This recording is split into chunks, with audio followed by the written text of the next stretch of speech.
Hi, I'm Tom Luna. I'm a former school board member. I was privileged to serve as senior advisor to U.S. Secretary of Education Rod Page. I also had the honor of serving for 8 years as Idaho State Superintendent of Public Instruction.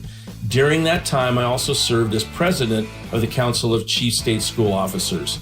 One thing I have learned in all these experiences is that educating children is not rocket science, it's more complicated.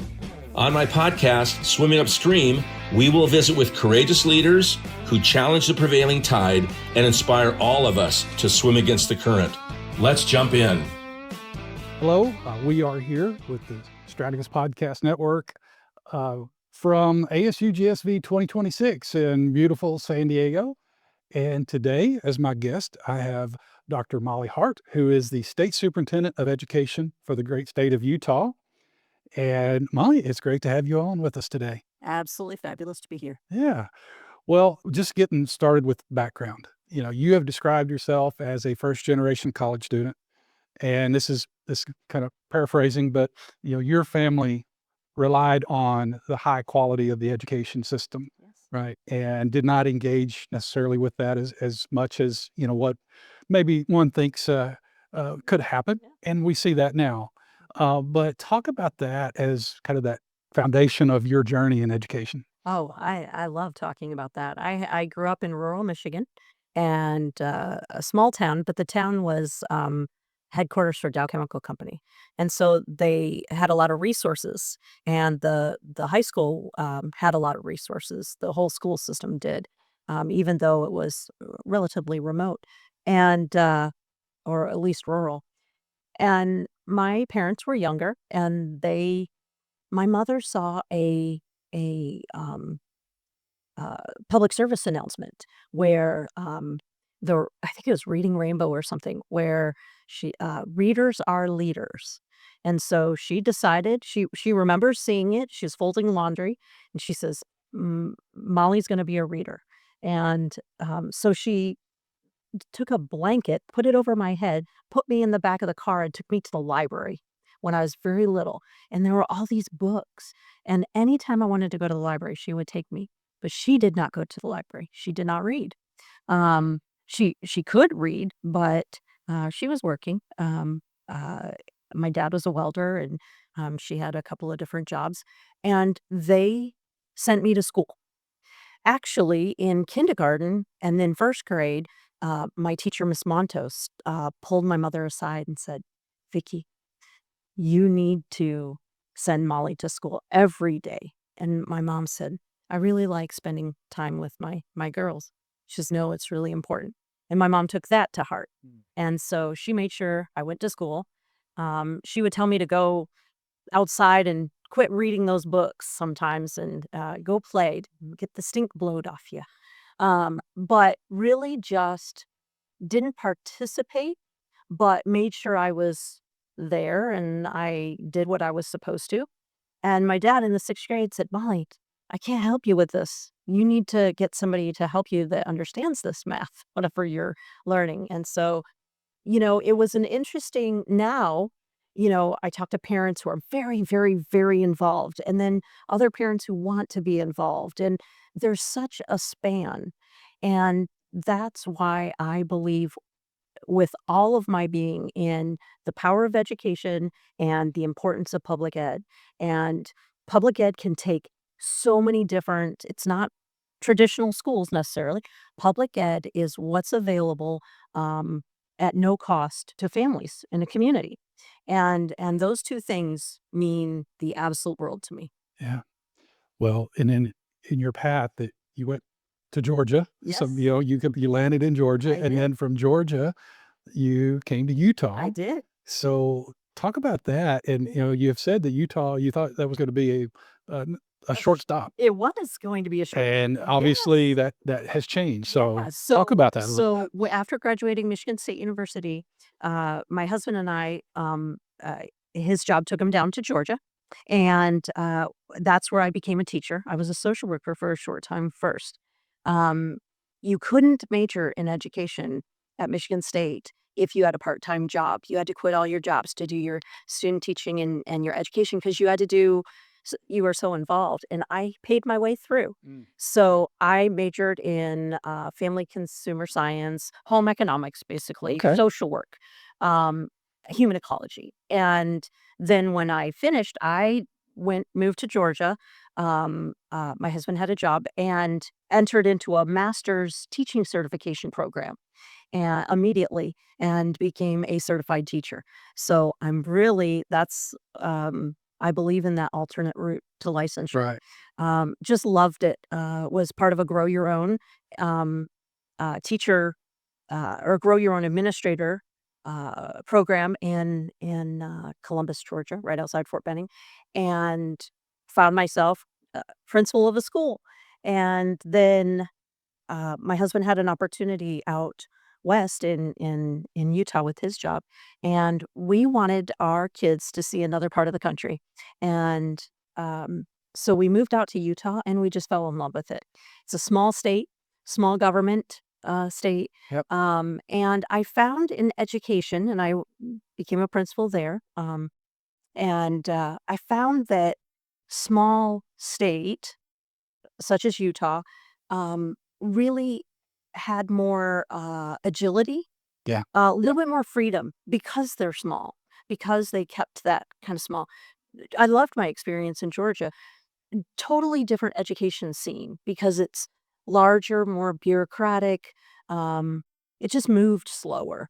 And in Utah, I could sign up to be on a curriculum development panel and just really could be where the decisions were made and had the pleasure of designing a new middle school and then switched over to the charter world and was a superintendent in a charter system of 2,500 2,800 students.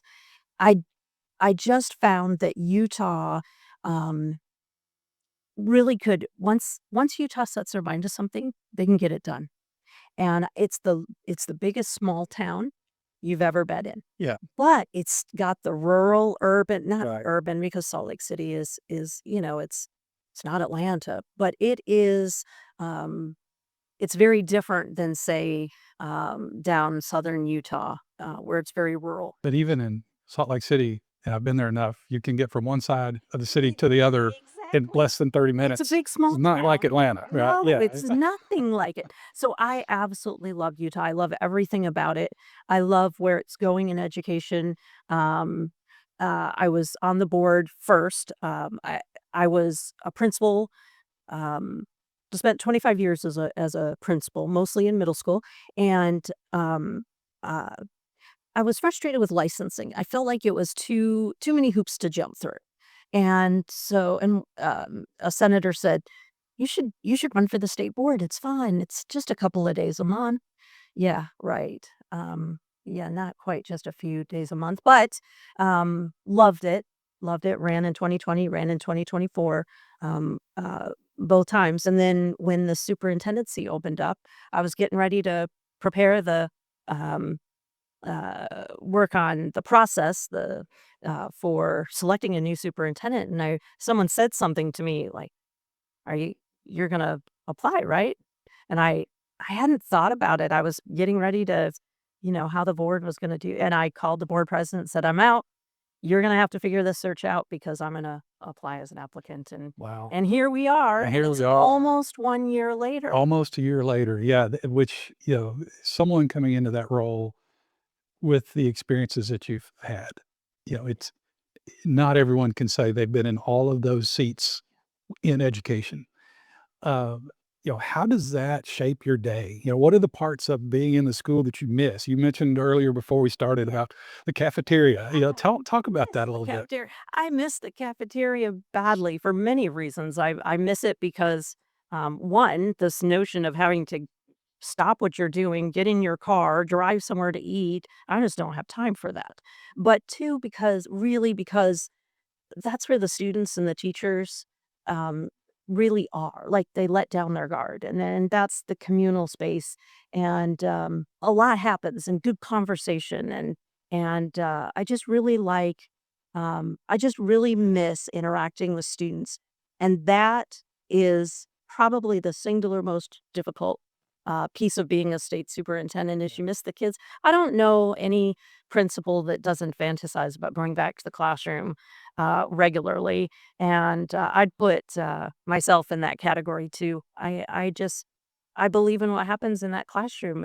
It's difficult and it's got all the emotions, I guess. And most effective principals, in my experience, are the ones that make it a routine to be in a classroom and not just for observations or whatever. It's just to be in there to have those relationships with the teachers, with the students. And some of the coolest interactions I see are in the hallways, Yes. where the transitions for class or recess or lunch. And you can tell the principals that are engaged with those students versus the ones that the students see them enough to know that's the principal, I'm afraid. Right. Right. Just the interaction in those schools are dramatically different. And I can imagine you were, Yeah. you would have been one of those principals that everyone knew Yeah. who you Yeah. were, and it was a Yeah. positive thing. You were Yeah. just afraid of getting sent to the office, right? Yeah, yeah. I did love that time, and most of my time is spent in middle school, and we do fun things. We play music through the hall change, and we had some teachers that had workout Wednesday, and they did wall sits for the 4 minutes of changing classes, and then 30 seconds before the bell rings, we're playing Jaws music, and they're the assistant principal's going down the hall with a scooter, trying to make sure everybody gets to class. It's just humanity. It's teaching students to be part of a community, Yeah. and quite frankly, it's what we're missing a lot of today in society. So I have some background. My wife and I had pre-K centers, and the things that you do with kids at that age, 4 or 5 years old, and it's fun, a learning setting that is fun. Yes. And then in too many, our system has created learning settings that are no longer fun, Yeah. and it gets less so the Yes. higher grades Yes. you go. The joy. One of my biggest jobs is to put the joy back in teaching, no matter where I go and or at what level. And no matter the situation, um, the school's in when I would become the principal or become the superintendent, it's just to put that to develop that community again. It's finding the right place for teachers to be. Sometimes teachers are in the wrong spaces.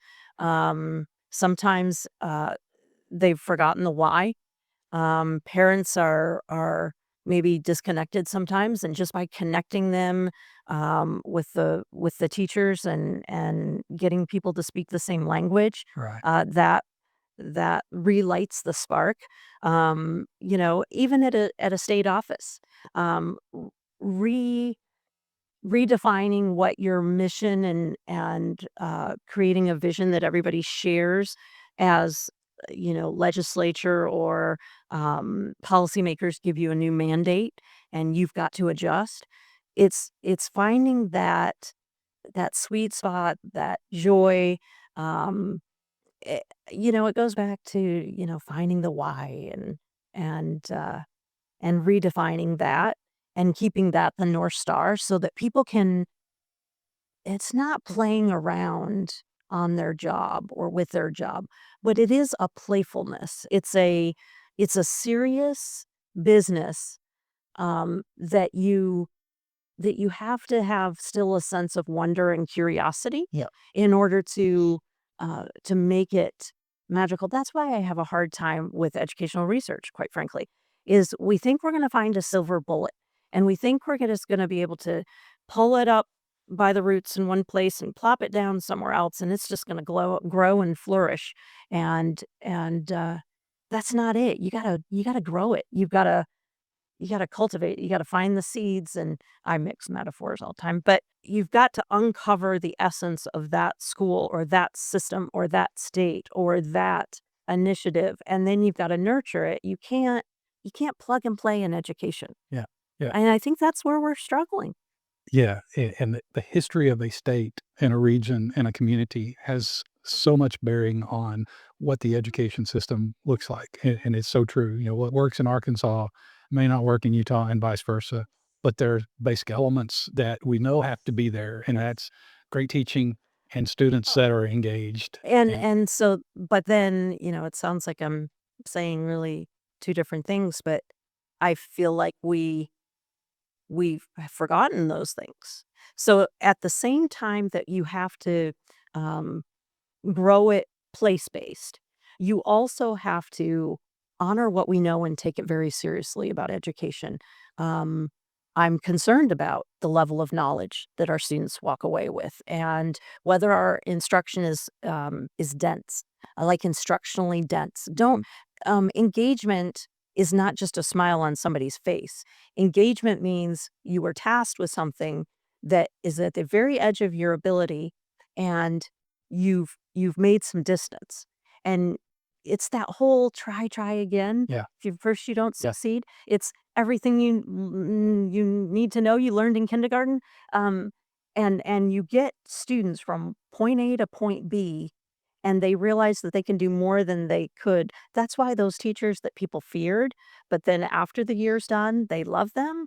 It's because they took them somewhere meaningful. And so it's this alchemy of creativity and very seriousness about our work, being very serious, understanding what learning is and cognitive science. Why is it that we don't really talk about cognitive science in schools? Mm. We have a lot of practices that we allow the teachers down the hall to continue, and we don't stop them. Yeah. And then we get this pushback about, well, these teachers are, and we have other teachers saying, well, I don't do that in my classroom. Why are we allowing bad practice? No other profession allows it. So while that creativity, that joy in learning, but we're here for a purpose. So it's marrying those two things that really makes a school sing. You have to be able to move students from point A to point B, and there are very specific teacher moves that make that happen. Yeah. And then there are practices that we've adopted and we've allowed to continue that are pushing good teachers out of the classroom because the teacher next door continues to use not so good practices, and those students are in we're uneven Yeah. in what we That's why principal allow. development is so critical. Principal pipeline is, if we are going to keep decision making closest to where the action is, which is the school, not the district, Yeah. and not Yes. the state, and certainly not the feds, then we have to make sure that the teacher and the principals are on point with their training. Yeah. Well, you mentioned the feds. That's a good segue. Within a few weeks after you assumed your new role last year, we all got some very interesting news coming from DC with the administration and freezing of funds and all those things. Now, that shock has worn off. Mhm. And now we're seeing this transition to a lot of partnership. The Department of Labor Mhm. has a number of programs that have been shifted. Right. You're seeing a lot of focus across the country on workforce and how do we redesign or how do we make changes in our K-12 system that helps kids prepare for what their careers might look like. Mhm. What does that look like in Utah? So we're moving and shaking with two programs in particular, First Credential and Catalyst. One thing, going back to what we were talking about, that spark and that creativity, one thing I didn't say is I spent a little bit of time as a CTE teacher. And I taught what we now call family consumer science. We called home ec. Home ec, yeah. Yes. My mom was a home ec major when she started. Yes. And then she got married. Somebody came along, that was me, that she went back to school and got her early elementary ed Yeah. degree. And that's Taught for 31 years after that. where else do you give students knives and fire and end up with chocolate chip cookies? Exactly. That's great. And one of my favorite stories is when the very popular quarterback of the football team messed up the recipe for smoothies, and instead of using a teaspoon of salt, used a tablespoon of salt, and was not the most popular person in class for a little while, or messing up the smoothies. And I got plenty of stories about running over fingers with sewing machines. You learn to listen when you put students in front of machines and help them do things. That's what this movement is about. It's about students being able to do things. It's not more complicated than that. And the things we need them to do are apply their foundation of knowledge and ideas about the future um, to today's problems. That's CTE. First credential, every student in Utah will graduate have the opportunity to graduate with not only a diploma, but also a credential. And then the Catalyst Centers are a huge investment of funds to build um, uh, hands-on learning opportunities for students so that if they don't want to go onto higher ed, they can leave high school ready for the workforce. And you know what? Students that want to go on to college, turns out they love those experiences too. So it is, we talked about as you get older, kind of that light kind of dims. This is relighting that Yeah. light. It is, we can talk all kinds of different, we can talk about names, workforce, CTE, pathways, blah, blah, blah. It's turning the light back on Mm. for students. Yeah. And it's the right thing to do. It's teachers love teaching in places that are that vibrant, and students love learning, and parents love that their kids are able to do things. So I'm really excited about the future of high school. And I'm really, I joke with the commissioner of higher ed, who we are working together very closely on blending seamlessly K-12 and higher ed, and really just making it one continuous learning experience throughout life, Right. no matter where you're at or where your on ramp is or your off ramp is, and we're really excited about that. Well, it strikes me as kind of a full circle moment.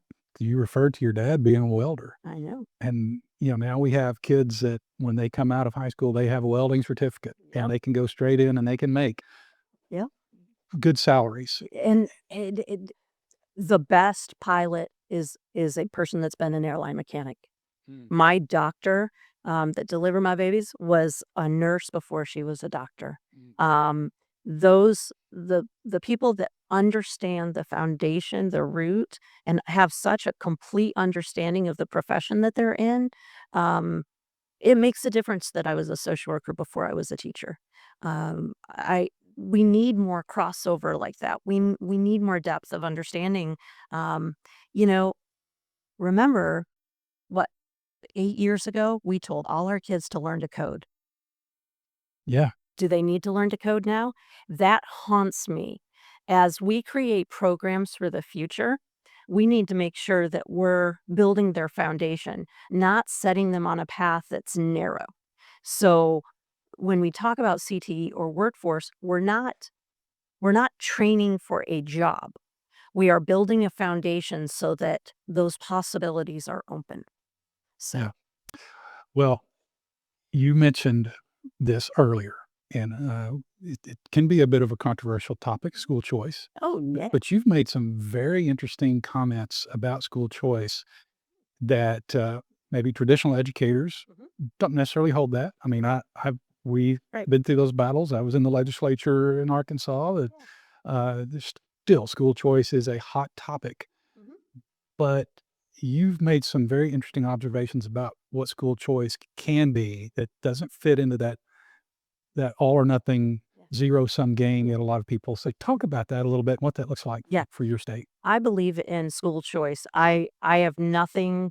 I do not fear anything about school choice. I think um, uh, I think families. Well, I love the word smorgasbord. I don't know if it's because I'm originally from Michigan or what, but education is turning into more of a choice based, you can pick this over here and this over here, and one child has this experience and another child in the same family has a different experience. And um, just as the world has complexity, schools, no one school model can meet the needs of everybody. And I felt this pressure in Utah or in Georgia.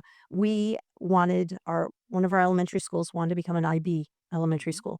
And the district finally said to us, we want you to apply to be a conversion charter because we have our set of rules, but you keep asking for exceptions from these rules. We want you to succeed. Obviously, your parents want you to succeed because we had a local school council, a school community council. They had passed that law, and it was working well. And maybe some would say too well because now the parents wanted to do this thing, and we were able to convert to a charter, and that way the district could still operate with its with its regular policies and whatever, and we could still be part of the district and receive the services, the support, transportation, food service, that kind of thing.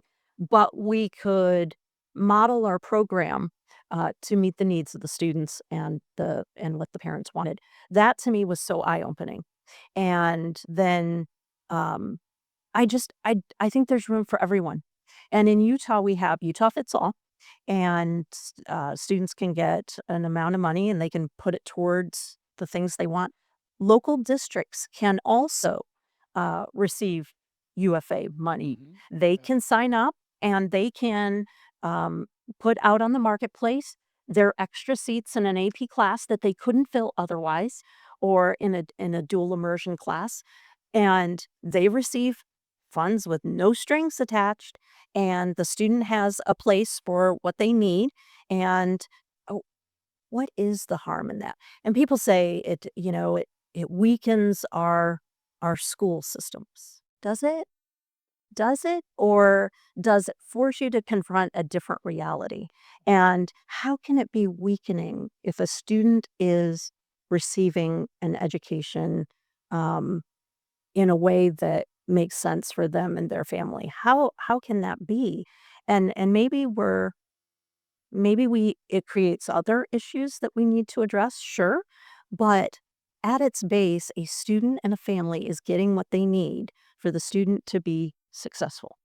And it's not right. We didn't have a lot of money growing up, and there were other families that did. And I always kind of felt like there was this force that people were trying to make certain groups of students that came from certain neighborhoods or whatever, trying to make them force them into their value system. Right. And I'd think to myself, I know that person's family is making the same amount of money as that person. They just spent it differently. So how come one is better than the other? So I never say to students, make a different choice because your life would be better. I say, make a different choice because it might open more doors for you, Mm. or it might be a little easier if you didn't swim upstream. Yeah. And, but we've got to stop imposing values on other people and other families. And choice allows you to, to do things differently, but to still get to the same end result. The other thing is one of my superpowers. I can find a silver lining in just about anything. So, I do know that there's That's a problematic rare quality. legislation. Yeah, and I know, but you know what? Roll with the punches and figure out how to make it work and figure out how to make it beneficial and figure out what the real problems are and not the things that we're just uncomfortable with because we haven't thought about them in that way before. So, school choice, I think I would, as a principal, somebody would come to me and say, my child needs blah, blah, blah, blah. And the weight of all of the different things that you need to offer in, say, a comprehensive high school or a middle school that's trying to be all things to all people. They want all of the languages, and they want dual immersion, and they want, a robust robotics program, and they've heard of, Battle of the Books, and they want that too. And there are people that want the new math and the old math and the Oh, whatever math. And you know what? No one of those things are perfect. So what's the problem with people getting together and forming a micro school, and centering all of their instruction around, I don't know, history, and seeing the world through that lens? What is wrong with that? I don't think there is anything yeah. wrong with that. Wow. Okay. That's interesting, and it opens up probably another 30-minute conversation that we could have, but we won't. But we'll wrap things up, and we try to end on something a little more fun. So, uh, you've been in Utah now since 2012, right? Oh, yes. And I won't ask you your favorite place because that could get you in trouble Right. with people in Utah. But here's what I'll ask you: what is your favorite season in Utah? Okay. So my Georgia friends will be mad about this, but one of the reasons that I wanted to move to Utah was that they had season. Okay. Because Georgia, you don't coming from Michigan and then going to Georgia and then in the South, and I was south of Atlanta, so it was considered the deep South. You didn't have the season. Right. So I am, and really, this should not surprise you. I love fall. And the reason I love fall is that it is crisp. Yep. And it's cooling down, especially in Utah. And it's the season, as an educator, it's the season of new beginnings. So everybody sets New Year's resolutions in January, right? Right. Not educators. They set Yeah. them in August. Oh, that's a good And point. so you have this reset. You have this time, this fall time where, the seasons change. I also garden, and your garden's done. It's time to put in the winter crops, but it's also time to just kind of take stock and take a breath. I love the fall season. Yeah. Great. And there's football. Yes. Can't forget that, especially Yeah. in Salt Lake City, Well, just right there with yeah, the stadium just right there in town. yeah, well, that's soccer. But football was what I brought from Georgia because I was equidistant from all of the SEC teams. Yeah. Yeah. And so And you've got Olympics Olympics, coming in. that's what's coming. That's And another big thing. we're gonna have some really interesting we're already starting student projects and planning for the Olympics. And I know some folks are working on even things that we think are outlandish sounding, like drone people movers and Okay. other types of things. We've just got a lot of innovation going on in Utah, and the Olympics gives us something to strive for. Yeah, A date. it's exciting. Yeah. Yeah. 2034.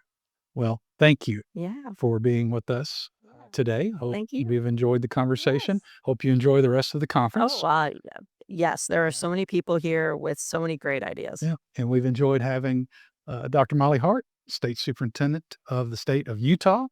And we'll look forward to our next episode. Until then, I hope you have a great day. Thank you for listening. And remember, our children may only be 22% of our population, but they represent 100% of our future. If you found this conversation valuable, subscribe to our YouTube channel and find us on your favorite podcast platform. Swimming Upstream is part of the Strategos Podcast Network. To view the entire lineup of our shows, visit our website, strategosgroup.com.